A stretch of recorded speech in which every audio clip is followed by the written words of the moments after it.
What's going on, everybody? Chuck here, and I hope that you are having a fantastic day today. If you haven't done so already, if you're one of the 85% of my viewers that aren't subscribed to my channel, please hit that subscribe button down below. If you really like my videos, go ahead and hit that notification bell to stay up to date when I upload something. And if you like this video, hit that like button thingy, that little thumbs up. Because, I mean, I'm serious when I say this. It really does mean more to me than you could possibly know. In this video, we're going to be talking about fungus. Hopefully, most of you have learned by now or know me well enough that I don't claim to be some sort of lawn expert. I know a lot of people message me and ask me for tips and all that kind of stuff, and that's flattering, and I try to help the best that I can, but I am not an expert. Everything I know comes from other people, larger channels, Alan Hain, John Perry, Pest and Lawn Ginger.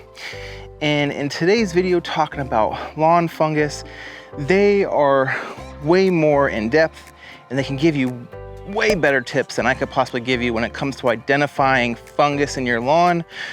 But because I'm just a simple guy, I want to keep it simple for everybody. So I'm going to tell you sort of like the 3 things that you can look out for to determine if you indeed have fungus on your lawn, and what I'm going to be using to treat the fungus that I have in my lawn.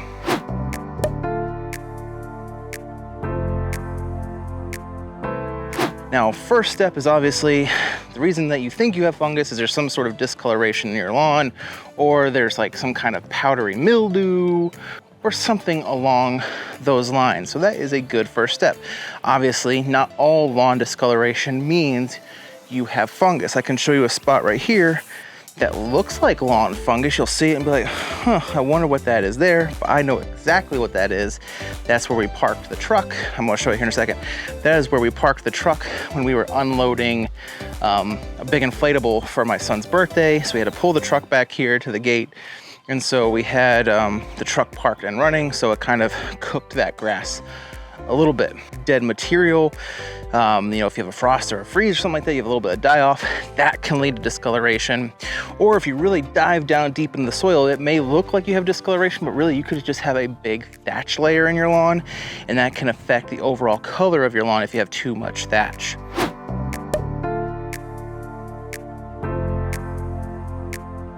And step 2 is sort of where you really start to dive down into what could be the cause of this discoloration, and that's called a pattern. Look at the pattern of the discoloration in your lawn. Is it relegated to a certain area? Is it a certain pattern? Like I'm gonna show you here in a second. I have this area that's sort of like a circle of discoloration. That is very unlikely. Now that could be that I sat something there and that area is just sort of being affected. I am painting the fence. So it could be a situation where maybe it's just the paint can got sat on it and there was some paint on the bottom, and it's not fungus at all, but no, this is fungus. Is it a certain pattern? Is there a certain trail? Now, it's not gonna show up really well in this angle, but I do hand watering, or not really hand water, I move hoses around when I water my lawn. And so when I go to the spigot to move my hoses around, I sort of take this trail here, and that's kind of the area that you really notice, or I notice more of the same sort of discoloration in the lawn.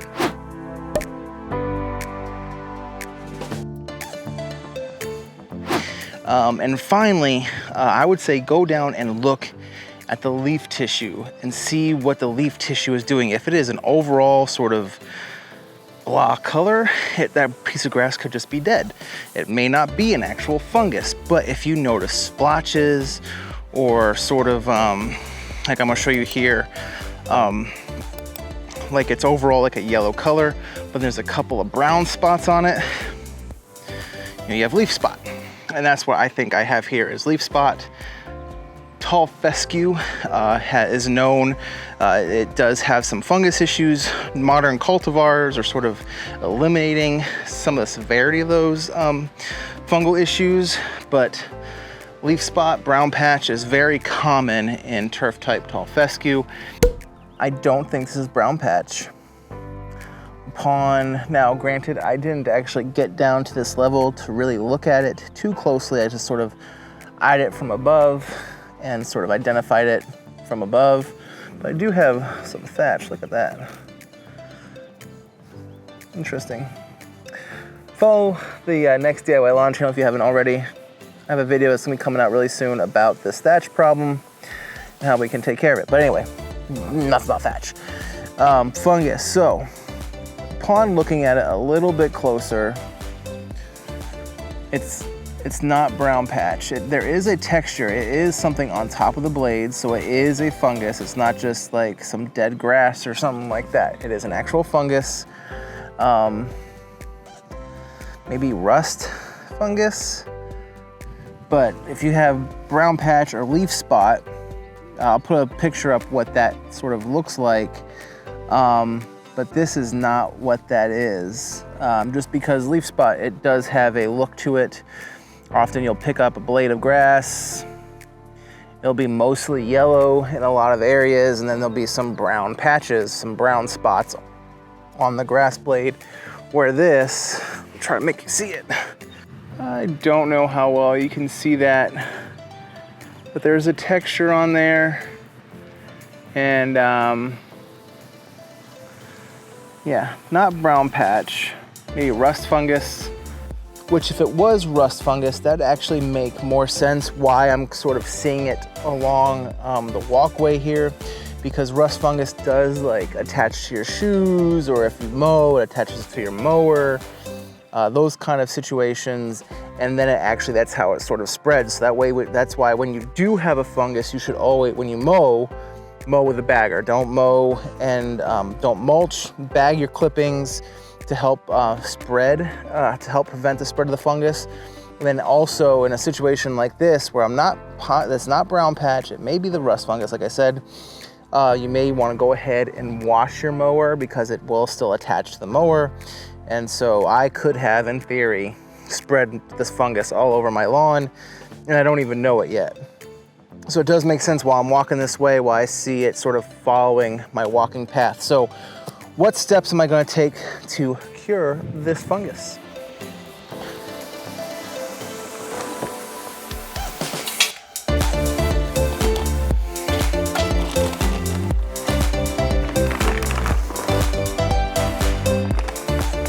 Yes, I'm going to be using Scott's DiseaseEX. A lot of people on the YouTubes may try to push more professional grade products on you, and you are more than welcome to try those professional grade products if you want to. I actually have a bottle in the garage. I bought it last year. Haven't even opened it yet because I bought these bags of Scott's DiseaseEX on Amazon last year. They were on sale for, I want to say $5 a bag, and you had to like limit 3 of them, so I bought 3 bags of it, and each bag covers 5,000 square feet, and it treats a bunch of stuff, including brown patch or leaf spot.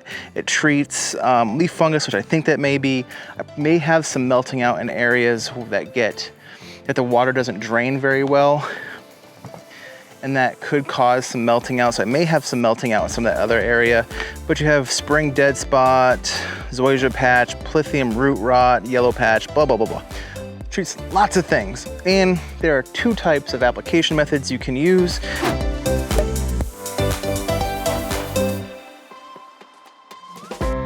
What I'm going to do, and it's sort of going against conventional wisdom, I'm actually going to go with a preventative rate.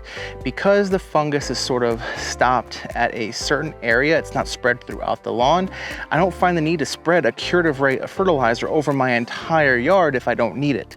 So because it's sort of it's in a not confined, but it's in a certain area, if I go ahead and start applying something now, that will start treating it.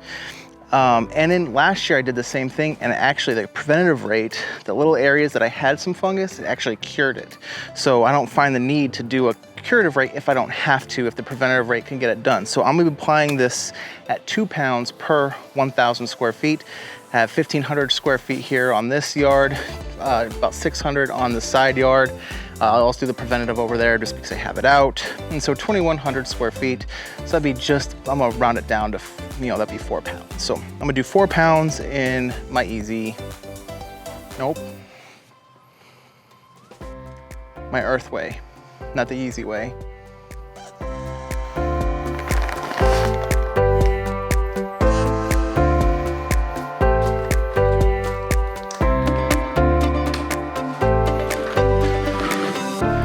I actually do have a workbench now. I just gotta put it where it needs to go.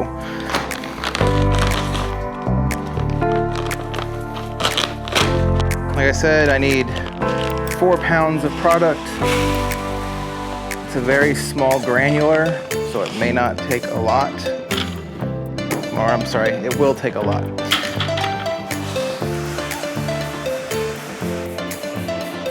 Oh, second pour nails it. 4 pounds. 2 pours. Nailed it.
Had everything spread out. The 4 pounds of product went down with 2 passes on the side yard and the main lawn behind me. So that tells me that the setting number 10 you can kind of tell how I was walking at it. And I wasn't booking it. I wasn't taking my sweet time, but a good little pace. Got everything applied evenly. You can kind of see here how everything is looking as far as the weed control, putting the tenacity down on the clover and some of the dandelion and other stuff that's in there. A lot more of the clover is dying off, which is awesome. Turning white. A lot of the dandelion or like the broadleaf weeds are definitely turning white. Even on the main lawn here, same thing. A lot of it is going away, which is awesome because the lawn would look really good if it didn't have all these white splotches in it from the weed killer I put down. So that is it for this video. Please like, subscribe, comment below. Do you have a preferred preferred fungus treatment whenever you have fungus in your lawn? Do you use the Scott's DiseaseEX? Do you use something else, more of a professional grade product? Share that information down below because I'm sure a lot of people want to use and try different things. But anyway, I will see you all in the next video. Have a fantastic rest of your day and God bless.